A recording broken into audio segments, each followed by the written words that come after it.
só que um deserto, pessoal, secular, né, de séculos e séculos, não 40 anos, né?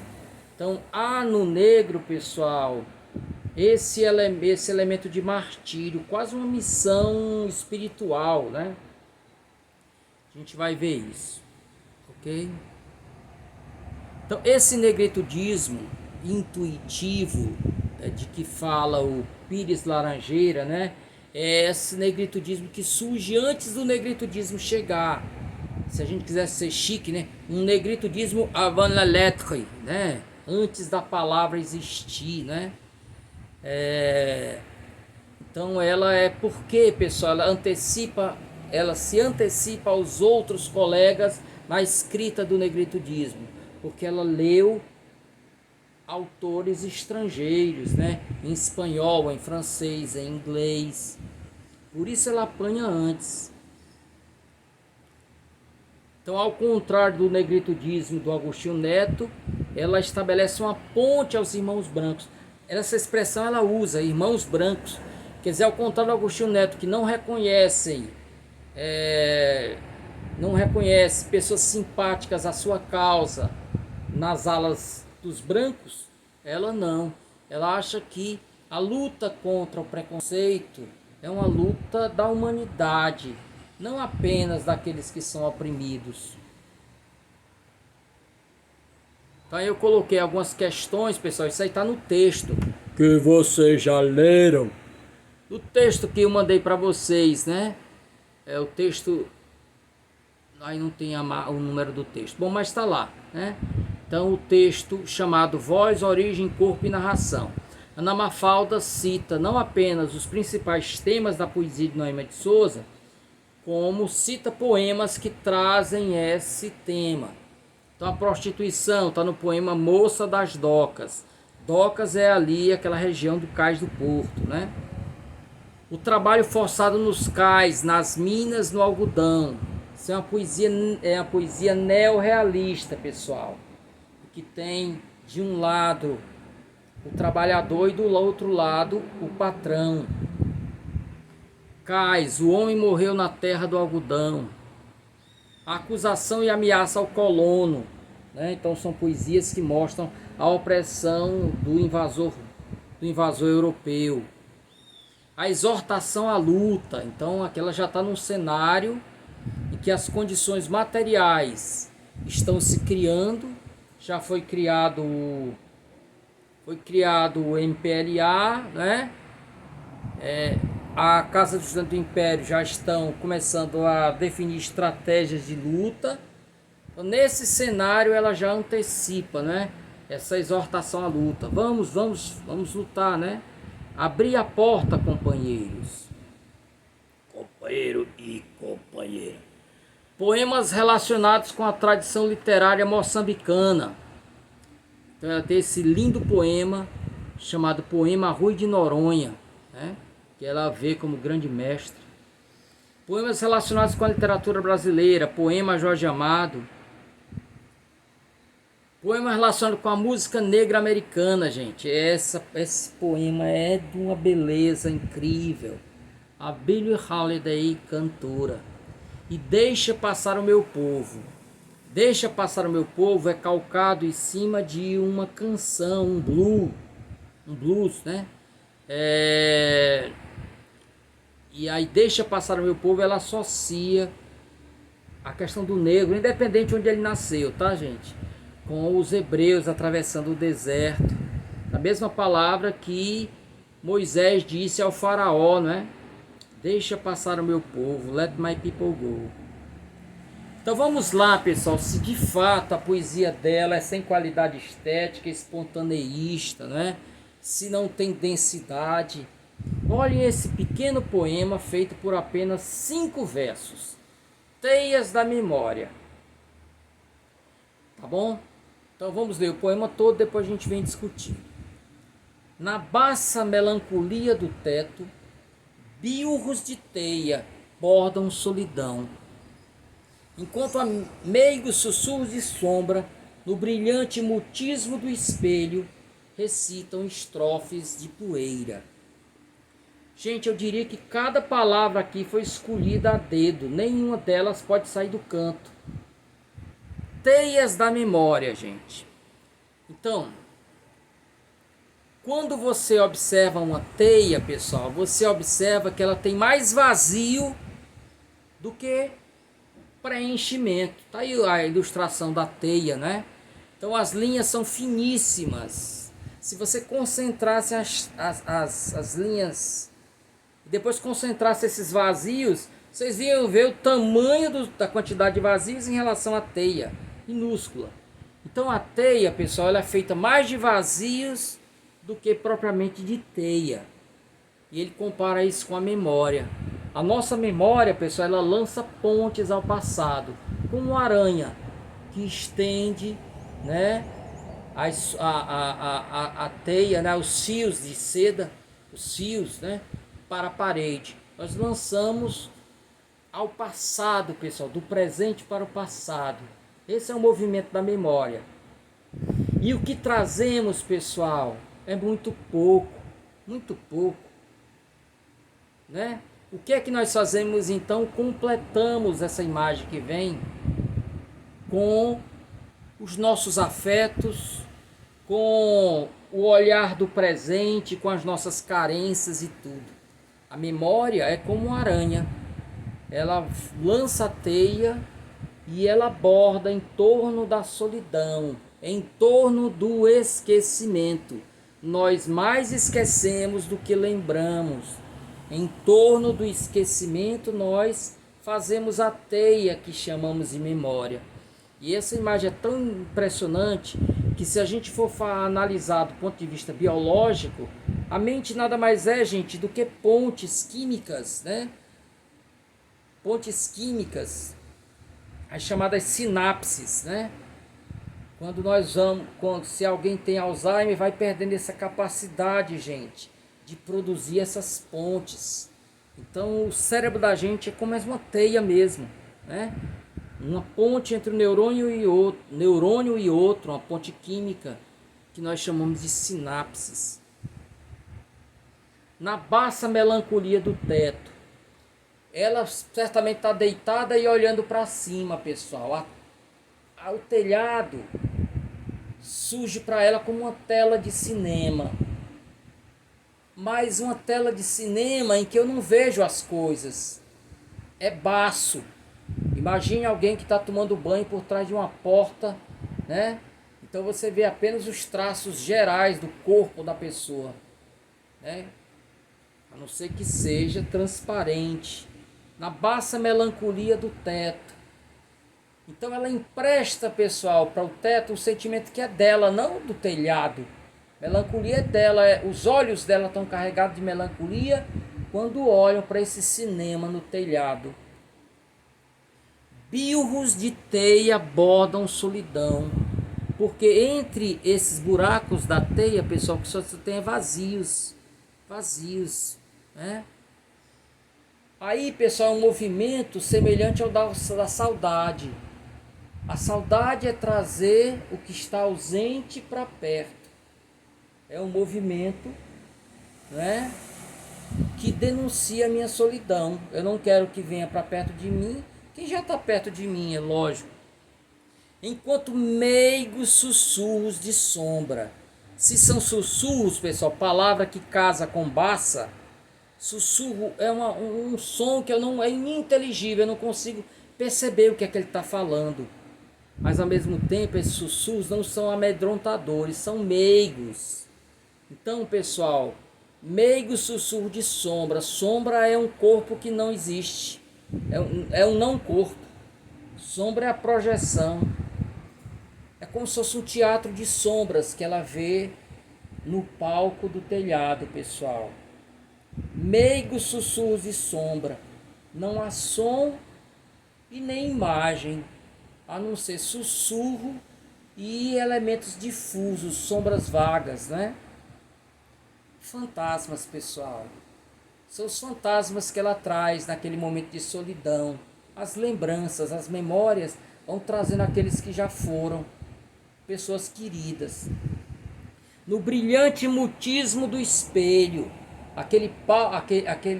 aquela tela de cinema, pessoal, vira um espelho, porque as imagens que eu vejo ali são projeção de mim mesmo. Eu me vejo ali, eu me identifico ali, né? Mas o espelho não me diz nada. Ele bate e não me mostra o rosto. É um cenário, pessoal, de identidade problemática. Eu não me reconheço. O espelho, quando a gente usa reflexo, é porque ele vai e ele volta, não é, gente?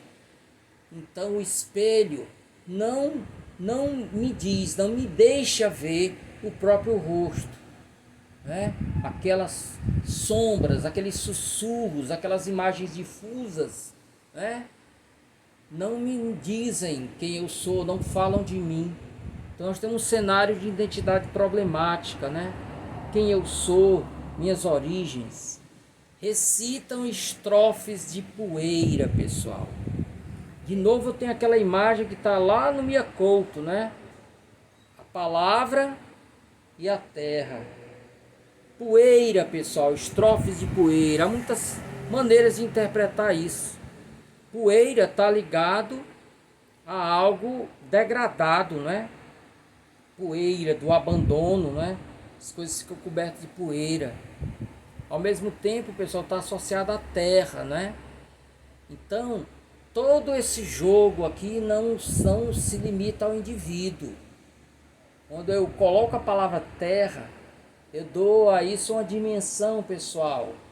É a própria África se olhando, os seus filhos queridos que se foram, né?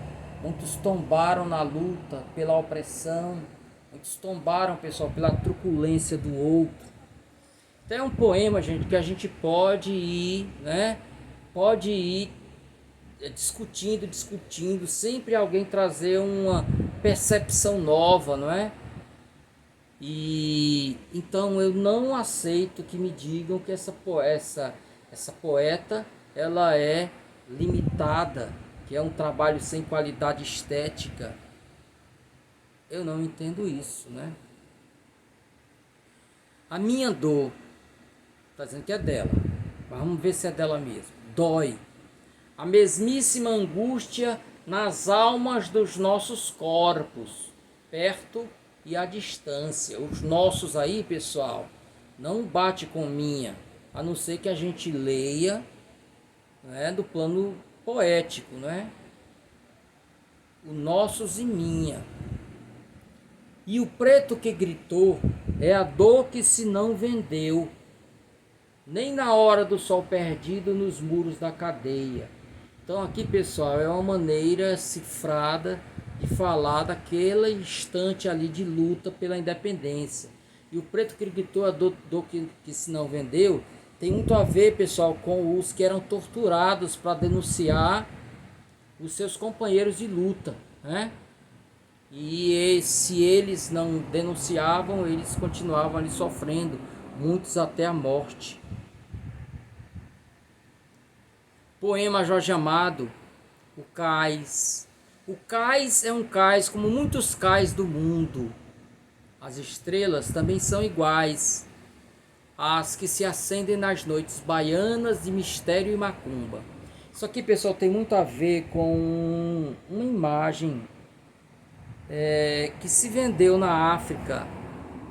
Depois, os próprios autores, né, deram tradução ao equívoco. Mia Couto diz numa entrevista: o Brasil nos enganou, porque se vendia, através da literatura de Jorge Amado e tantos outros, um país de democracia racial em que tudo tinha dado certo. Os negros, pessoal, encontraram ali, né, um local para poder exercer livremente, né, a sua cultura, a sua religião, a sua língua.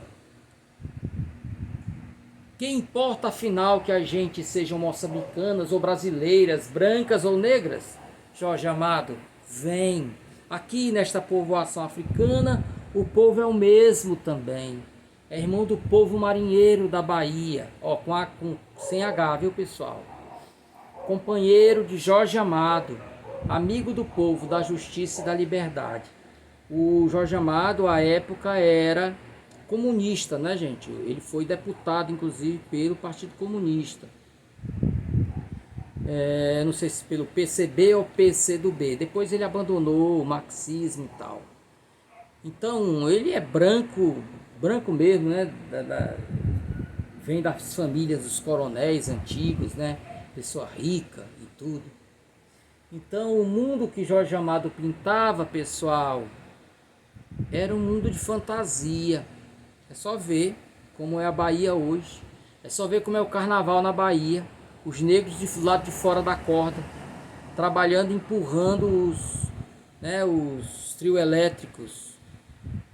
Lá dentro mesmo, lá das cordas, lá estão os brancos, né? A eles é que são vendidos os abadás. Então é isso, né? Esse culto a Jorge Amado está muito tomado por uma visão equivocada na época. Não era Jorge Amado que queria enganar ninguém, né, gente? Ele era um escritor, ele não estava fazendo um retrato da realidade, era talvez até muito do elemento da utopia dele, né, do sonho de querer que realmente todos fossem iguais. Salazar, pessoal, eu acho que já fiz essa discussão com vocês, ela financiou uma expedição, um giro, né, do nosso Gilberto Freire para falar para os africanos sobre essa democracia racial que nunca existiu, né? Só porque os nossos colonizadores se deitavam com as negras, enquanto lá nos Estados Unidos não se fazia, não quer dizer nada, né, gente? Apenas eles queriam o que era bom, o corpo da negra, a comida que a negra produzia, né? O trabalho que o braço forte do homem negro dava a ele, os lucros. Isso aí todo mundo quer, mas cadê que ele reconhecia os meninos que nasciam desses encontros com as negras, né? Não os reconhecia. Ok? Esse aqui eu amo. Aí antes de entrar no poema, eu quero fazer uma introdução aqui para vocês, pessoal. Há um poema bem conhecido entre nós chamado A Triste Partida, que conta como os sertanejos, fugindo da seca, se agarram ao sonho, né, de uma vida melhor na cidade grande, né? E quando chegam lá, pessoal, somente frustração, né? E aquela família não volta mais não, diz o Patativa da Saré, depois eternizado na voz do Luiz Gonzaga. Aqui, pessoal, em Moçambique, nós temos o drama do Mambarra. É o cidadão que era contratado para trabalhar nas minas de diamantes da África do Sul. Então ele ia com sonhos de riqueza. Muitos não voltavam porque eram constantes, pessoal, as mortes por soterramento, né? Aquelas minas vinham abaixo. Outros contraíam uma doença terrível chamada silicose, né, em que os pulmões já não se movimentam mais. Então a pessoa puxa, não consegue puxar o ar. Ficam enrijecidos os pulmões, né? E aqui ele vai falar do cidadão que se agarrou à propaganda, né? Esses cidadãos vinham lá da África do Sul distribuir panfletos, né? Prometendo mundos e fundos, né? No final nem os fundos davam e as pessoas iam enganadas e quando voltavam, Magaíça. A manhã azul e ouro dos folhetos de propaganda engoliu Mambarra, entodecido todo pela algazarra, incompreensível dos brancos na estação e pelo resfolegar trepidante dos comboios. Então os cidadãos vêm lá com os panfletos através do trem e no meio daquela agitação, todo mundo querendo os papéis para ir, né? Ele se deixou cair naquele blá blá blá. E olha como ele usa: amanhã azul e ouro dos folhetos de propaganda, né? Azul e ouro porque são duas cores que destacam muito, né, gente? Ouro sobre azul é o nome de um editor, inclusive. Então, duas das cores que mais servem para, se você passar uma mensagem, para não confundir uma cor com a outra, é o ouro sobre azul. Então os folhetos de propaganda prometiam mundos e fundos. Ela diz tudo isso dizendo: amanhã azul e ouro. Amanhã azul e ouro, essa promessa. Tragou seus olhos redondos de pasmo, seu coração apertado na angústia do desconhecido, sua trouxa de farrapos carregando a ânsia enorme, tecida de sonhos insatisfeitos do Mamparra. Então ele vai. E um dia, o comboio voltou, arfando, arfando. Ô Nhanice, voltou. Ô Nhanice, quer dizer, ô deveras, realmente voltou. E com ele Magaíça. Magaíça foi e voltou. De sobretudo, cachecol e meia listada.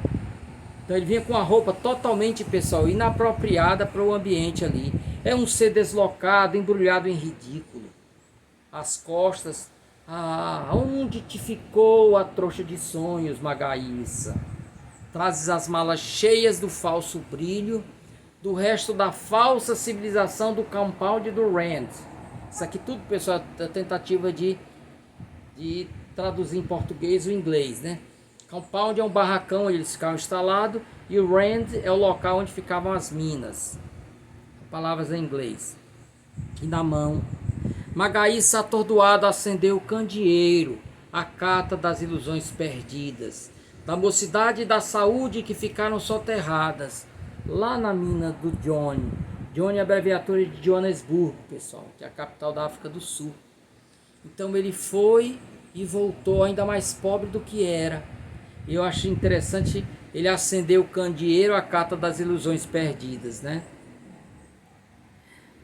Houve um filósofo, pessoal, um filósofo que usava, né, que acendia o lampião em pleno dia, né, e aí perguntaram a ele por que ele estava com aquilo aceso ao meio-dia, estava tudo tão claro. Ele anda à procura de um homem justo, né? Aqui no caso ele anda à cata dessas ilusões perdidas. Então esse texto, pessoal, dialoga diretamente com o nosso a triste partida. Ai, ai, ai, ai, ai, ai. Esse é demais. Eu vou só resumir para entrar no outro. Então esse poema, pessoal, ele vai falar de uma atriz e de um cantor, era também ator, né, americano. E eles vão estar cantando no rádio, e ela escuta essa canção, pessoal, e essa canção faz lembrar de outros negros. E dentro desse processo a imagem dos hebreus atravessando o deserto, né? Então, Robinson e Maria cantam para mim, Spirituals Negros do Harlem, né? Que é aquelas músicas que deram origem ao blues, pessoal. Que eram as canções de religiosas, né? Aquelas que você vê cantando naquelas igrejas do Harlem, né? Só de negros. Let my people go. Oh, deixa passar o meu povo. Deixa passar o meu povo, dizem. Ela faz essa tradução do inglês para o português, pessoal, mas aí há uma tradução ainda muito mais, que vai muito além da linguística, né? É uma tradução do contexto. A história vai se repetindo, né? Como tragédia ou como farsa, né? Diz o Marx, né? Então ele vai se repetir, aquela mesma opressão do faraó para com os hebreus, nós vemos agora da sociedade contra o negro. Deixa passar o meu povo, quer dizer, deixa que eles se libertem, né? Mas eu queria, pessoal, era falar deste poema. Deste poema. Então, tanto aquele quanto este são poemas que nascem com a música. A música provoca nela uma série de imagens que gera o poema. Então, eu queria falar, pessoal, antes da gente entrar no poema, da Billie Holiday. Billie Holiday era pobre de Jó, mas pobre, pensa num pobre, multiplica por 4 e eleva ao quadrado. E ela, pessoal, tudo indica que foi violentada pelo próprio pai quando criança. Aí o pai foi embora, né, e ficou só ela e a mãe. E um dia, o dono lá da casa onde eles moravam deu a ele um ultimato que eles iriam ser botados no meio da rua. Então ela, desesperada, pessoal, saiu a carta de emprego, né? E aí ele encontra num bar pessoas que procuravam uma dançarina. Então ela entrou lá para fazer o teste. E aí fez o teste e não passou.